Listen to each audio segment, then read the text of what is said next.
morning, councillors, staff, members of the public and media watching in.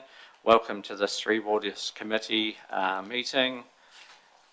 And call for apologies. We have none. Any extraordinary business? No. Declarations of interest? Confirmation of the minutes on page 3. 4. Everyone's happy to have a mover. Councillor McMillan. I'll move. Thank you. Councillor Todd. All those against? Thank you. And now I'm just going to hand over to our gentlemen and they'll take us through their report. So thank you, gentlemen.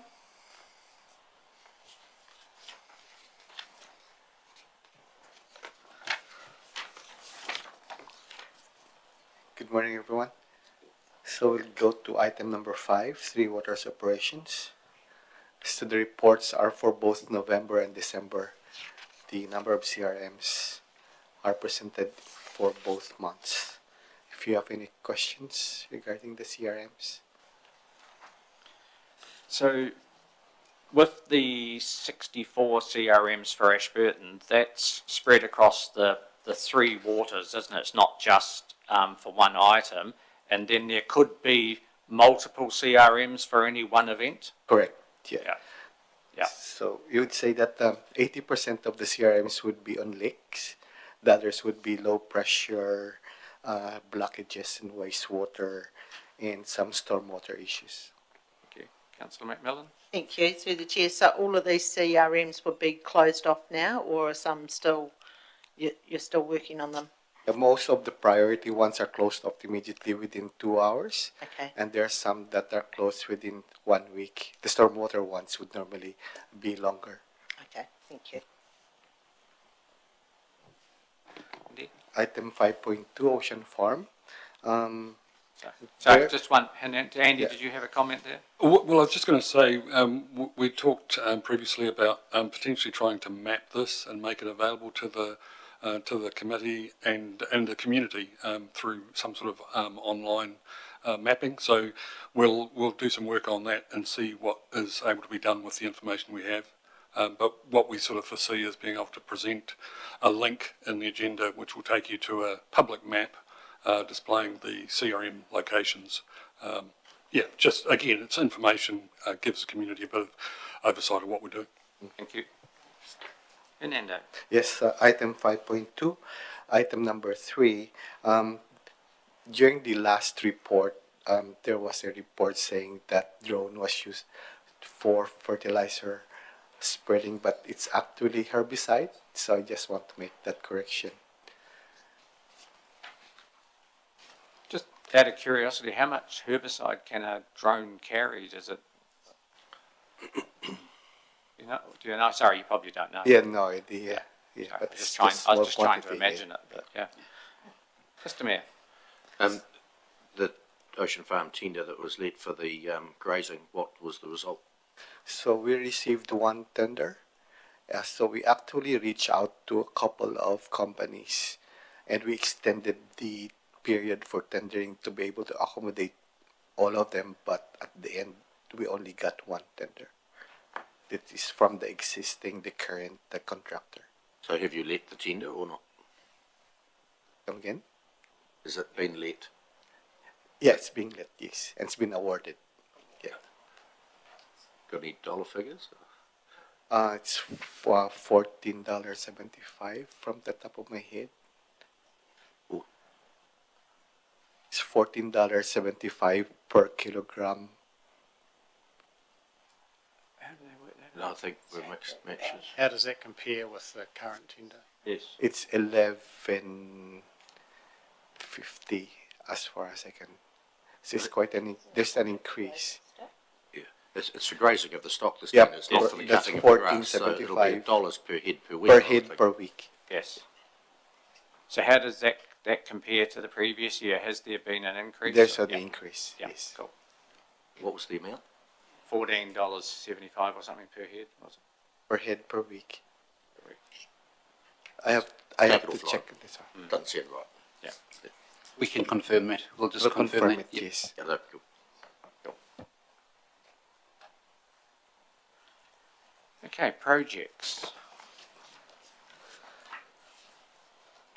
So projects, for the UV projects package 1 to 1.3, everything has been moving as programmed. Package 1, which includes the Mayfield and Hines. Hines is almost complete. The UV unit has arrived on site and is expected to be installed next week, so that Hines will be commissioned earlier. Then Mayfield will follow. We're still having to replace Drumore with Argyle Park because Drumore had some land issues. So Argyle Park will start in 2 weeks when we have finished negotiations with our open spaces regarding the trimming of trees in Argyle Park. Okay, I'll recuse. In regard of Tremor, I'm in contact with the property owner and he replied to my email. So we will have a meeting hopefully next week to have a chat with him in regards of getting some further land to increase the size for the treatment plant and that we can services as already tendered. Thank you. So UV package 2 are also ongoing. Councillor Lovin. I was just going to ask, with the RMA, what is the distance that has to be fenced out from a wellhead for if it's a public water supply that you're not allowed to graze? Is it, how many metres out is it? Yeah, so there's different, what they call surface water risk management areas. The initial sort of exclusion zone is 5 metres for a bore, typically. And then there will be, depending on the risk category of the aquifer and the depth of the bore and what have you, there'll be other zones, an Area 2 zone, which might be a 100-metre circle. And then beyond that is Area 3. Basically, the closer it is, the more rigorous the exclusion is. And then for that Area 2, they're recommending no grazing, but the reality is the animals do go through those areas typically. So looking ahead in the future, if you have to go out these huge meteurages, would council sort of buy that area around? Because for a farmer, it's non-productive, and what do they do with it? And if we're going to put a well here, what is their strategy going forward? Yeah, so the thing to remember with Tremor is it's an existing bore, so we're not imposing something that didn't exist previously. I think what's elevated the issue with the landowner is actually his irrigation supplier has identified the presence of the bore, and it's the irrigator that's putting the irrigation company that is prescribing some additional requirements that might not otherwise exist. And in addition, we tried to get an exemption of that rule. A report was done for us that there will be no effect in regards of that bore, though that we can get closer to it. Councillor Hooper. Thank you. I was away last meeting, so sorry if this is a double up. But the UV filtration units, the installation of those, is that expert job? Do we get experts in for that, or is that something that our staff can tackle? So the UV project is an expert job. That's why we have to have it tendered out, and we have 2 contractors working on the projects at the moment. Yep, thanks.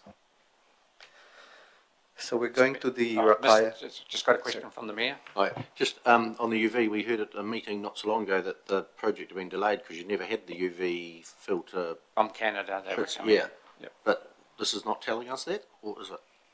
So the UV for Heinz has already been delivered on site, so they were able to deliver it just on time. There was initially an indication that there would be delays, but the contractor was able to source it. I think they have So to it'll be completed earlier than expected. Heinz one will. Heinz I just one, know. yes. But what about the expert and the rest? Yeah. Yes, so we're going through each site at the moment. So they were able to deliver Heinz on time. We're expecting that they will be able to deliver Mayfield and the others on time as well. I think the supplier is the only lone supplier for UV, so they're able to get UVs from other sites that are not that are ongoing that they can use with ours. So Yeah, but when you look into the report, we will definitely have a delay for Argyll. That's part of it, where we have this 6 months delay on the delivery of the UV system, similar to the domain. Because we need those fitted and going to be compliant with the standards. And the project now is probably 2 years late, and we're still getting delays in the bringing in of the UV machinery. Is it the contractor's fault? Why is the delays still happening? Because this project's been going for 2 years or more. That's my question. Yeah. the UV system is a very specialized equipment, and only a few suppliers, I think 2 or 3, are able to supply in the whole of the country. So that's Yeah, through the chair, if I can add, there are 3 packages of work. The first package, we've managed to get those UV equipment, but packages 2 and 3 follow, and it's those 2 packages that I believe have been delayed. Right. So when Heinz has got its UV on, then filtration, then it will be compliant with the drinking water standards? Yes, subject to operational requirements. The equipment will be there. It's just, perhaps you can explain, Andy? Yeah, it's covered further on in the report, but in essence, we believe once the equipment's in place, then probably those suppliers will be around about 95% compliant. There's a remaining level of compliance which is dependent on quality systems and processes and procedures, and being able to demonstrate that our backup systems are in place and operating. And like I say, we believe that will be another squad of work that we'll have to do once these capital upgrades are complete, in order to get that really high level of compliance. So that last piece of work is being planned now, ready for... Absolutely. It's in the forefront of our thinking. Right, great, because we want these things to be compliant, and we've thrown a lot of money at them, or put a lot of money into them over the years. We need them done and compliant. Yeah, certainly the upgrades will provide the biggest incremental increase in compliance, but there's just this little naggy little bit that'll take a bit of extra work to do. So the methane plant, it's compliant? I think it'll be the same issue. It'll be high 90s compliant, but it'll be being held back by our processes. So does that include backup power supply and that sort of thing in the event of a power cut? So It's more about processes and procedures, like being able to report stuff. We'll have to have documented processes to, in terms of hygiene and operating around water leaks and things like this. And it's not only having the processes, but then the contractor's got to follow them and document them. And all of that information is used for determining compliance with the rules. So this is an upgrading almost of our service level agreement with our current contractor to meet these requirements. Yeah, look, absolutely. I made the comment in the agenda. It's a culture shift. It's a big step up. Cool. Councillor McMillan. Don't know if this is the correct time to ask this, but fluoride and so the government's direction on that, where does that come into Ashburton? Well, so far we haven't been directed to fluoridate, so we've made no provision for fluoridation in any of these designs at this point. You'll appreciate we had some concerns around being able to fit the UV systems into these plants, so it will be an issue if we were so directed, but I'm not aware of any impending direction coming to this council. If it was going to come, it would probably only be Ashburton and Rakaya. But yeah, like I say, we've heard nothing to suggest that we're going to get a letter anytime soon. Thank you. Okay. Hernando. okay. Good. So I'm moving to the Rakaya wastewater treatment sludge drying bed. The drying bed has been completed, and we started using it just before Christmas. We're just trying to sort out some issues with leaking in the stop logs, and we're also waiting for the final delivery of the pumps for the chamber. So with the drying beds and the weather conditions we've had, does that affect the efficiency of them? Because, you know, we've had pretty unusually wet summer. Does that affect the way the drying beds work? What the efficiency would be. And related to the Rakaya wastewater treatment drying beds, since the bed is now being used, we can now convert or revert the old area where we are disposing the sludge into a cut and care area, and we're working with ACL to take away the old grass and regrass the area so that we can make it as a cut and care area as well. If I may, weather has definitely an impact in regards of how quick the sludge dries, and we need to bring it down around about to 20% dry solids.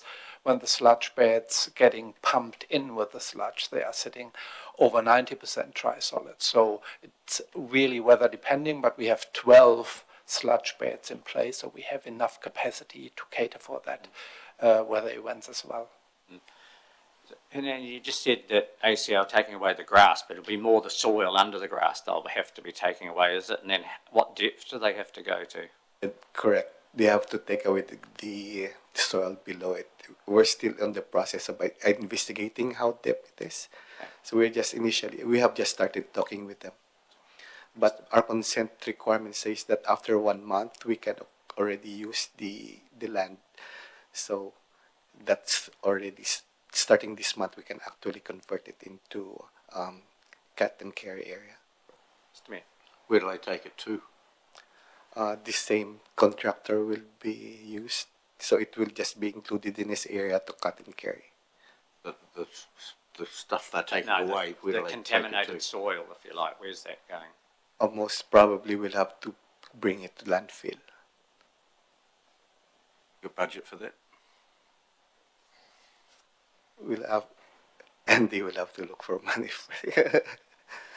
We're just investigating at the moment regarding volumes and costings and everything. And then we'll probably come back to you with costings and methodologies how to dispose of the soil.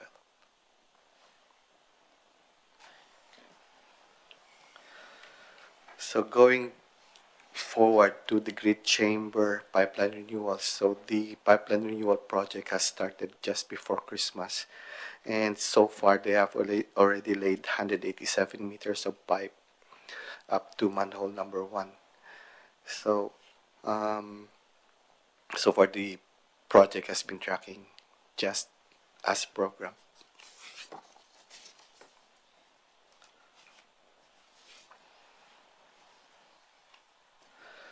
So regarding the removal of the standing grass at Ocean Farm, our contractor Townsend has already collected or cut and carry on areas 2 and 3, and I think they still have another month to the end of the season.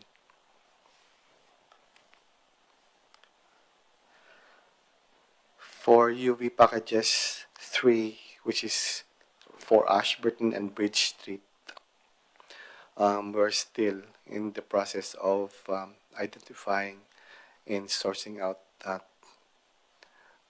the design and also how to proceed with the tendering of the project. At the moment, we are contemplating of negotiating with the 2 existing contractors for package 1 and package 2 to be able to accommodate package 3. It depends on how we negotiate with them. Councillor Hooper. Sorry, just to take you back to the standing grass at Ocean Farm, Hernando, is that invoice total of 103,000?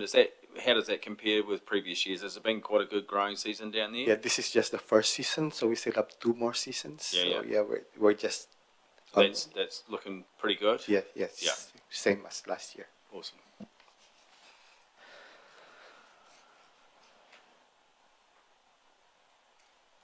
So the drinking water laboratory accreditation, Andy, what do you Yeah, so as I think I've reported previously, our lab accreditation ended in November last year. And at that time we had to basically get external labs doing our lab testing for us. That was in advance of us then doing or getting the lab accreditation across the line. So originally we had a level 2 lab. Level 2 labs were no longer a thing under the changes, and we had to basically get a full accreditation. Now for a small lab, that's a bit of a significant task. We're well advanced on that work now. We had the initial inspections by ION staff. They identified 16 shortcomings with our processes and things that we needed to work on. The staff on my team have been working pretty hard on that, and they've managed to close out those issues and return the information back to IONs last week. So now we're just in a holding pattern, waiting to see how successful or otherwise we've been. If it's adequate for the approach, IONs will then recommend it onto a committee, and that committee takes about 4 weeks to meet and make their decision. So we could be about 6 to 8 weeks away before we are likely to be fully accredited again and be able to do sampling in-house. So most of that work was just around process detail type stuff that... Yeah, it's pretty much more of the same of what we talked about earlier. A lot of it is very procedural and documented processes that have to be quality checked and quality proven. Yes, very, very good if you're particularly anal. It's a lovely workspace to be in. And as you say, it's very hard because it's sort of a one-man environment, but if that one man's away, they have to have someone else who can step in and then take over. So all those procedures have to be easy to follow and everything else. So yeah, we have to do. I mean, an example is we have to do an annual customer survey to make sure that our customers are happy with the service we're providing, which is interesting. So we had to send a survey to ourselves and document the fact that we were happy with the service. So yeah, it is very procedural, but necessary. We understand the purpose of it. thank you. Councillor Lovett. I'm just going to ask, I presume we just got one lab. Is it here in the building? Yes, it is. Yeah. Okay. Councillor Have Hooper. any of the lab staff had to upskill at all, Andy? And how does that compare with your testing that you're getting done off-site? Cost-wise, are we going to be come out winning on this one big time? Yeah, I mean, there is definitely a cost to this because not only have we had to outsource the testing for the duration, the other difficulty we had was that the staff member who has the expertise to do this work is fully committed to doing ongoing compliance work as well, compliance reporting. So we've also had to outsource some compliance reporting in order to allow this staff member to focus purely on this lab work. So it has probably been a fairly expensive exercise, but unfortunately it's a necessary one. So. And So it's not going irons forward. themselves are not cheap, are they? No, well that's right. We've also got ION's cost as well. Yeah. Right. Okay. So source risk management plans. Now I've reported periodically over the last 12 months, 18 months on the work we're doing on delineation of source risk management areas. We talked about it earlier in the meeting at Drumore. So we've now got these areas defined using Aqualink. They have a bit of expertise in this area. So we've defined the areas.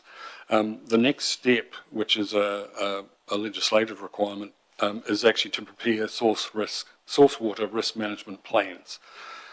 So I've given a link in the agenda to the actual underlying legislation. We're now looking to pick this work up. We haven't made a decision yet on how we will advance it, because it could be quite a task of work.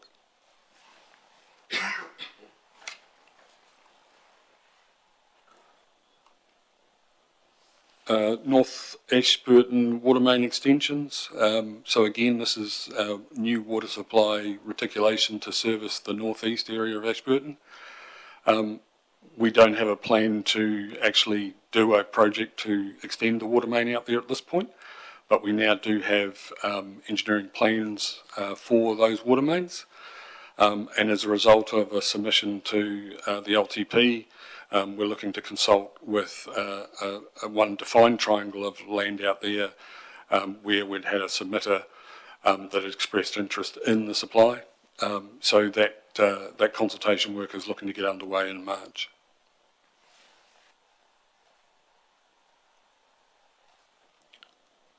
Do you want to talk about the TA stuff?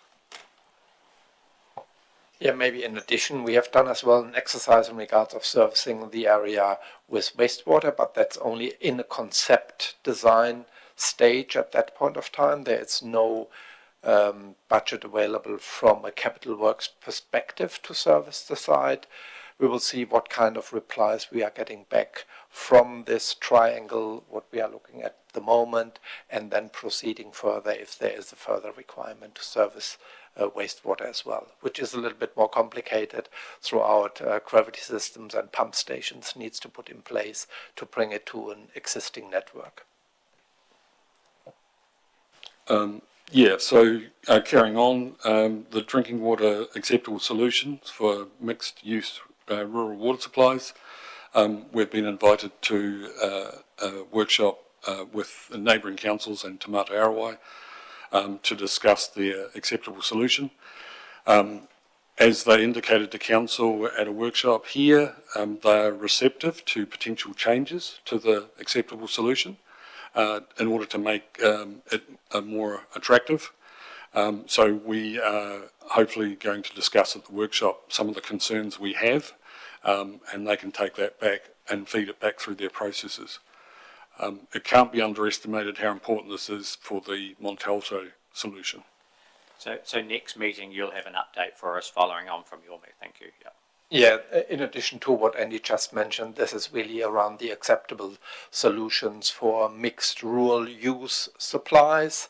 And this is what we have a workshop with on coming Monday with Te Mata Arawai.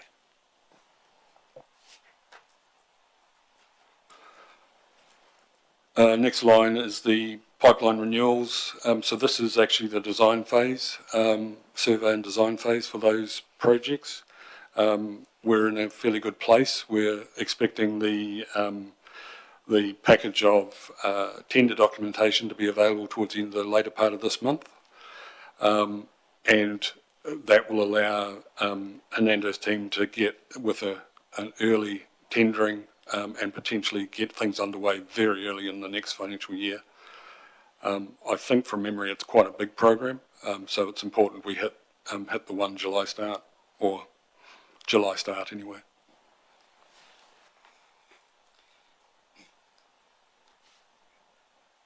We've talked about the northeast wastewater servicing concept stuff. I just would like to add too, so currently we're just waiting for some work.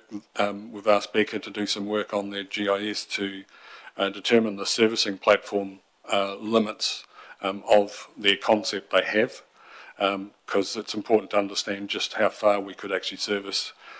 You could be putting in a lot of infrastructure but not actually picking up very many properties, so we just need to understand that before we bring it through the committee.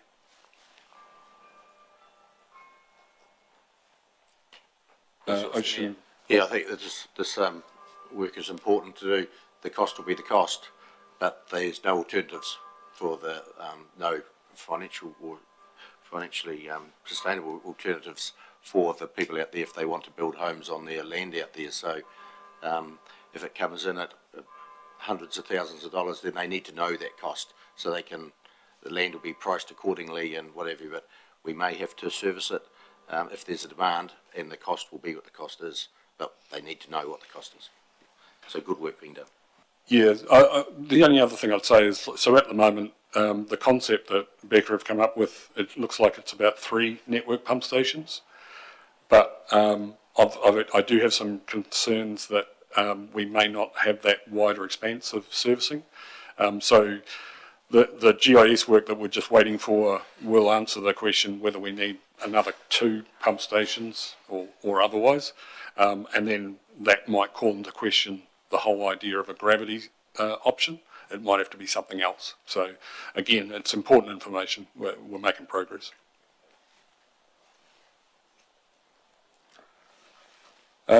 Ocean farm investigation. So we haven't moved too far on this at the moment, but my team are reviewing the 2 options we've got, and we hope to have something for the next committee meeting. Mayor?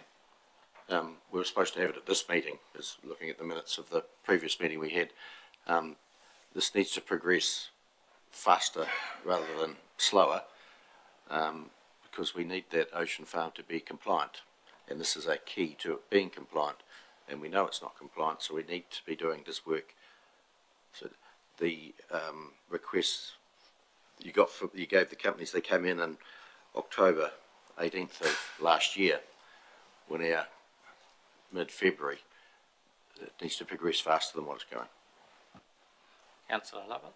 I was just going to ask, you were going to talk to the powers that be at Hamner and also Rolleston, because they've got rotorainas on their sewage farms, and you know, when we're looking at 2 options, more of these sprinklers up or irrigators, I just sort of wondered, has that progressed to see how they were getting on and was their choice? At this stage, we haven't gone beyond council at this point, but certainly when we start preparing the information for the committee, we'll cast a net as wide as we can. So no, we had a local government conference up in Hamner several years ago, and they were putting the high-rise sprinklers in, and then all of a sudden they've changed to putting pivots in, and I kind of thought, Their land contour might be different to ours, though. There are some challenges still, with this.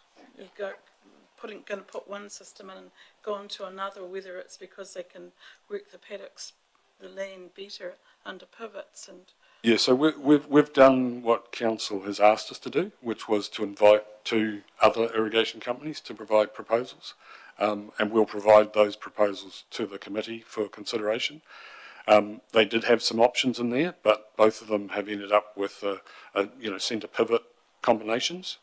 So yeah, we'll present it as it's been presented to us, and we'll give you our interpretation of it. Councillor McMillan? Just got a general question, if that's okay. You're doing some leak detection work at the moment with the water meters. Will we get a report on the outcomes of that in our next meeting? Is that something you're looking at? Yeah, so effectively there's 2 things going on. So we're obviously doing ongoing measurements using the non-revenue water metering. So we're getting insights from that information, and typically that allows us to talk to landowners who might be using excessive quantities of water. The other thing that we're doing now as business as usual, so we're doing it annually now, is to invite or to engage leakage companies, so specialist leak detection companies, and they do that acoustic monitoring, which allows us to locate leaks mostly on our reticulation. They do obviously pick up leaks on private land as well, private property as well, but for the most part, it's our network. And I mean, we can certainly provide that information when we get the reports back from the contractor. That'd be good. Yeah. You do leak detection work every year, I think, don't you? Yeah. So you will have done the leak detection work last year, and they will have identified leaks. Have all those leaks been fixed from their report you got last year from them? Yeah, so that was, I think they reported through the briefing shortly after it had been completed. From memory, it was over 100 leaks were identified, and I believe they were all done by the end of the financial year. So the intention would be, yes, they are all done.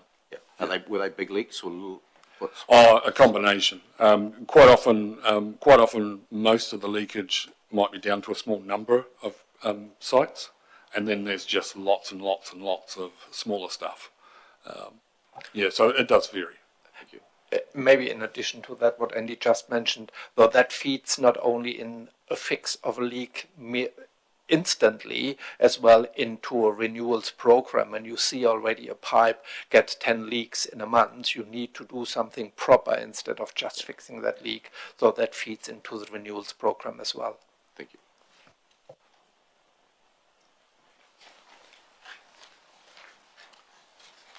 Drinking water compliance, we sort of ended up in drinking water now. Yeah, look, happy to talk to this. So there's a couple of things I just want to point out. We're still trying to develop a good reporting format so that we can provide some sort of summary level compliance statement in relation to drinking water. The reason we've held off is that as I mentioned earlier, we've engaged another party to do our compliance reporting at the moment, and we would expect to see the 2024 annual compliance report available from that third party in the next, end of the month sometime. And we want to have a look at that reporting format before we finalise what it looks like for the committee, because it may inform how we report it to the committee. So that's still a work in progress. I know we've talked about the implications of the 95% of compliance in relation to the capital upgrades. That's still our best guess. It's just a sort of an average across all of them. The only other thing to talk about compliance is that the Montalto water supply is obviously still reliant on those discussions we're going to have over the acceptable solution. We do believe the acceptable solution is the way to go, but at the moment, the way it's written, it would be very hard to comply with.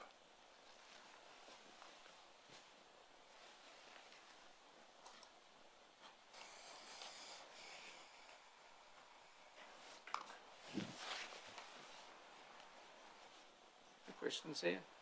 Carry on, Andy. Okay. So Section 8 RMA Consent Compliance. So what we've tried to do here is provide a sort of a helicopter view of compliance across all of the consents relating to Three Waters. There's a wee bit of data on the various consents, but the right hand you'll see a whole lot of columns. Those columns relate to a status that Environment Canterbury use when they do our compliance monitoring reporting back to us. So we've used the latest data we've got in order to assemble those column figures. So they are the number of conditions that have that particular status. And then what we've tried to do at the far right, overall compliance, is really just use the worst category of the columns and just provide that snapshot. So hopefully that allows the committee can see visually where some of our problems are. There should be no surprises in there. Most of it's been reported through at various times.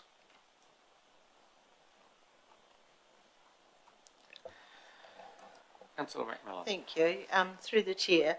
So you've got in the commentary that you have discussions with Aotearoa, and I guess that's at your 6 weekly meeting catch-ups that you do that, or is that another way? And do you meet with ECAN staff in the same sort of way, like have a regular catch-up so that you're on top of everything?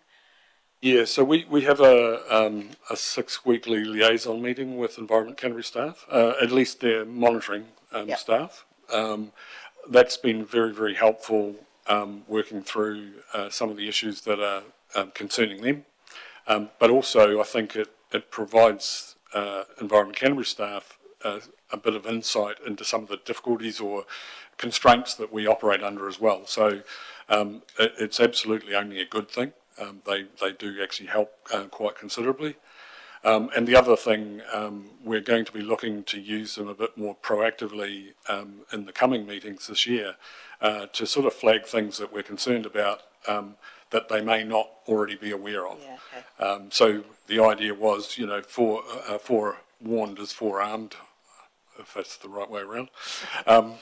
Just trying to give them, you know, trying to create that relationship. Fearless reporting, I think they call it. Yep, makes sense. Councillor Lovett. Right, I'm just going to ask you about the wetland down at Ocean Farm. I sort of, now and again, when I meet up with a few locals in the area, keep asking me what is actually going on down there. You know, are we actively doing, trying to improve these wetlands, or, you know, what is council doing? Yeah, so the wetlands, we don't have any active program of work on the wetlands at the moment. Our focus has been on the wider issues. It's fair to say the wetland non-compliances are not necessarily of our making. They are, we've determined that most of the non-compliances occur, so the effluent actually deteriorates going through the wetland, whereas it was intended to improve it. The wetlands are supposed to be a polishing step for the wastewater. So the deterioration of the effluent through the wetland is actually causing the non-compliances that we do actually have. And we've explained that to Environment Canterbury. They're aware of it. We've done DNA analysis and conferred that it's avian related. So yeah, I think we're all on the right page. And I think the main concern at the moment has been the irrigation and some of those issues around the coverage and what have you. So that's where we're focusing. So if the wetlands, have they kind of passed their use by date, or do they need to be reconstructed, or when we go into this next phase of new irrigation system down there, will we be bypassing the wetlands, or, you know, not using them? Look, I don't know what the future holds. We have broached the concept to Environment Canterbury that, you know, given that they make the effluent worse, could that justify bypassing them altogether? Clearly, I didn't get a straight answer on that. I mean, that's a big call. If it was up to me, I would suggest we should be bypassing the wetland, but it's not up to me. That's a decision for later. Like I say, at the moment, we're focusing our efforts on the irrigation side of it.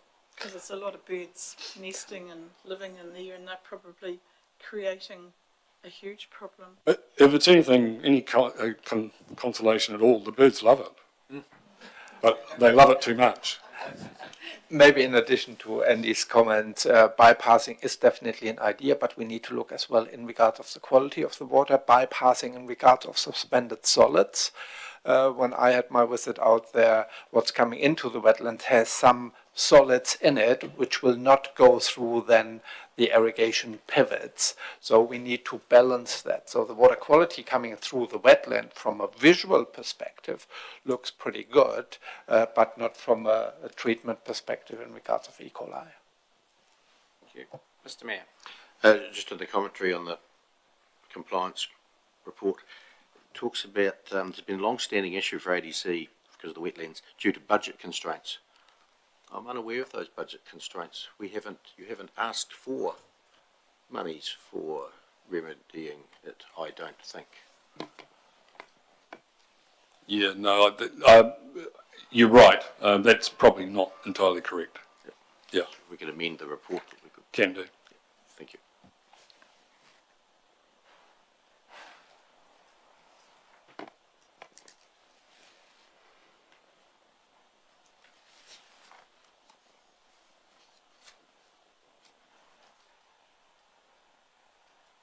Anything else, Andy, on the RMA compliance? Yeah. No.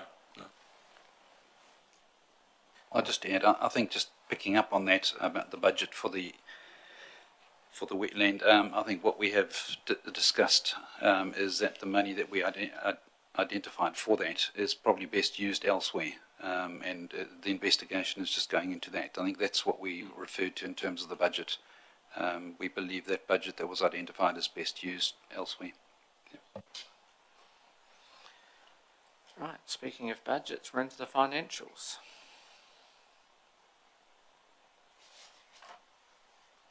Anything to highlight there at all from your side there, Andy? Well, I've tried to highlight just some lowlights, I suppose. Just in the commentary, basically, there's a few comments there around drinking water OPEX, wastewater OPEX, and stormwater OPEX. We've talked about the CapEx and the timing around that. I've tried to provide a bit of detail around what those expected completion dates are for the various projects.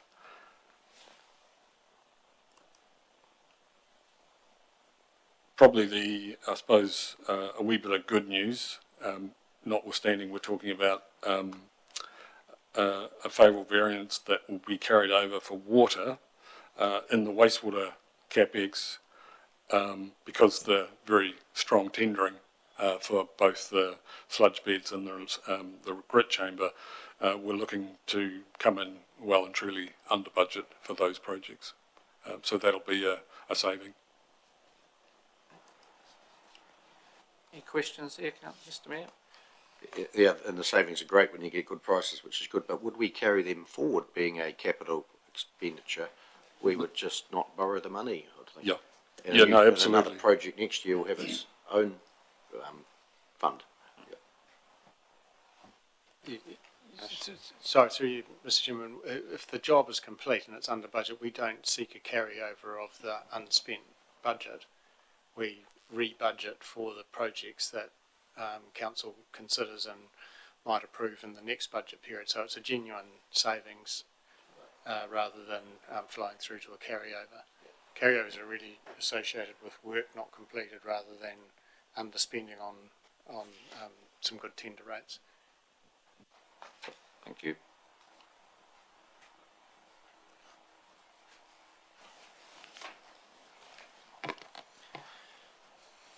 No further questions? No? No? Thank you, gentlemen. Sorry, Tony, yes? Sorry, just before you go, at our last meeting, we were having 30-degree days and we were talking about maybe having water restrictions. Obviously, that's now off the table, I presume. So I know we've been advertising to make sure we conserve water and that sort of thing, which is fine. But where are we at in that area? Are water restrictions now off the table, or what are we talking about? I wouldn't have thought they're necessarily off the table. I'm still hopeful that we will get some summer yet. And I do apologise for my part in putting a mocker on the 24-25 summer. But yeah, no, they're not off the table necessarily. We just have to deal with what's in front of us. At the moment, certainly we're in a cooler period, so water demand's right down. 7 days of sunshine coming.